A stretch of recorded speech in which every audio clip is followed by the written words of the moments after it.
बिस्मिल्लाहिर्रहमानिर्रहीम। अस्सलामु अलैकुम वरहमतुल्लाहि वबरकातुहू। इस्लामिक वज़ाइफ़ एंड दुआएं चैनल में आज मैं आपको बताऊंगी वालिदैन के लिए बख्शिश की दुआ।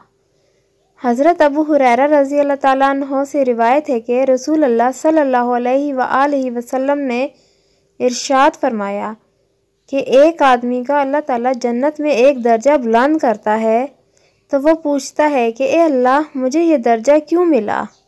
तो अल्लाह ताला फरमाते हैं, तेरी औलाद ने तेरे लिए बख्शिश की दुआ की है। चुनाचा वालिदैन के लिए बख्शिश और रहमत की दुआ करते रहना चाहिए। वक़ुर रब्बिरहमहुमा कमा रब्बयानी सगीरा, वक़ुर रब्बिरहमहुमा कमा रब्बयानी सगीरा। और दुआ करो, मेरे रब इन पर रहम फरमा जिस तरह उन्होंने मुझे बचपन में शफ़क़त से पाला था। ये सूरह बनी इसराइल की आयत नंबर 24 है। आप सब दोस्तों से मेरी ये गुजारिश है कि आप लोग इस दुआ का एहतमाम कसरत से किया करें। अच्छी बात आगे फैलाना सदका जारिया है। वीडियो को अपने दोस्तों के साथ ज़रूर शेयर करें और चैनल को आप सब ने ज़रूर सब्सक्राइब करना है। शुक्रिया।